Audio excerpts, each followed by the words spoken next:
ഇത് മലയാളികളെ എങ്ങനെ സ്വാധീനിക്കുമെന്ന കാര്യം കൂടി പരിശോധിക്കാം. ജോസ്ലീബ ചേരുന്നു ഇസ്രയേലിൽ നിന്ന്.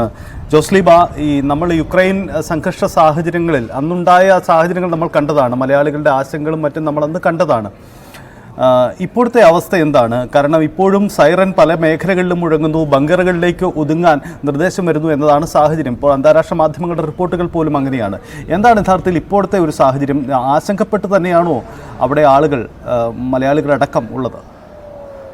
വലിയ ആശങ്കയിലല്ല. കാരണം ചില ഏരിയയിലുള്ള ആളുകൾക്ക് മാത്രമാണ് ഈ ഒരു പ്രശ്നം കൂടുതൽ രൂക്ഷമായിട്ടുള്ളത്. അതായത് ഇസ്രായേലിന്റെ ബോർഡർ പ്രദേശമായ കിര്യാത് ശിമോന, ഹദ്രോസ്, അങ്ങനെ ആ ഏരിയയിലുള്ള ആളുകൾക്ക് അവർ ഈ ഒക്ടോബർ 7 യുദ്ധം തുടങ്ങിയപ്പോൾ മുതൽ പല സമയങ്ങളിലും അവിടെ അവർക്ക് ബങ്കറിൽ പോകേണ്ടി വന്നിട്ടുണ്ട്.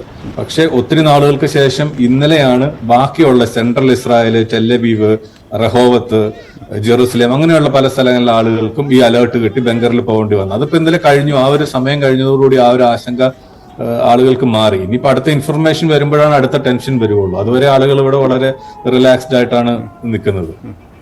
ഈ കാഷ്വാലിറ്റി ഒന്നുമില്ലെന്ന് അത് ലോകരാജ്യങ്ങളിൽ ഇപ്പോൾ ഇസ്രയേലൊക്കെ ഔദ്യോഗികമായി പറഞ്ഞിട്ടുണ്ട്.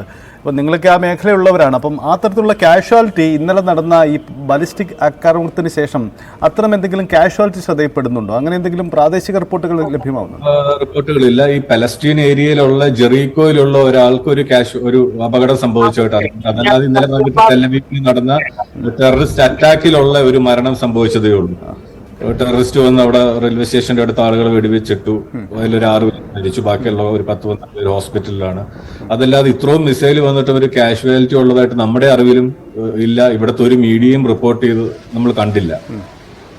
ഈ നമ്മൾ പലപ്പോഴും ഈ ഗൾഫ് യുദ്ധ സമയത്തൊക്കെ കണ്ടതാണ്, മലയാളികൾ ഒത്തിരി കുടിയേറ്റ ഉണ്ടായിരുന്ന ഇടത്ത് നിന്നും കുറേ അധികം ആളുകൾ തിരികെ പോയി, ചിലരൊക്കെ അത് പിടിച്ചു, അങ്ങനെ സാഹചര്യം കണ്ടതാണ്.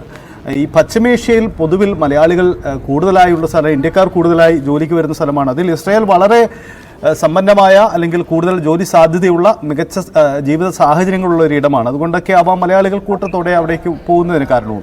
ഈ ഇസ്രായേലിലെ അന്നത്തെ യുക്രൈൻ സംഘർഷ സാഹചര്യങ്ങൾക്ക് ഉണ്ടായപ്പോൾ അതിനുശേഷവും വ്യാപകമായ രീതിയിൽ 500-ലധികം, ഞങ്ങൾക്ക് ലഭ്യമാവുന്ന ഒരു കണക്ക് പ്രകാരം 500-ലധികം ആളുകൾ വീണ്ടും അവിടേക്ക് മലയാളികൾ എത്തി എന്നതാണ്. അതൊരു വലിയ നമ്പറല്ല. പക്ഷേ ഇസ്രയേൽ ഇപ്പോഴും ഒരു ഇഷ്ടരാജ്യമാണ്, ആകർഷണീയത നിരവധി ഉണ്ട് എന്നതാണ്. അപ്പോൾ പൊതുവിൽ നിങ്ങൾ മലയാളി കൂട്ടായ്മകളൊക്കെ ഈ അവിടുത്തെ പൊതുവിലുള്ള സാഹചര്യങ്ങൾ പങ്കുവയ്ക്കാറുണ്ട്?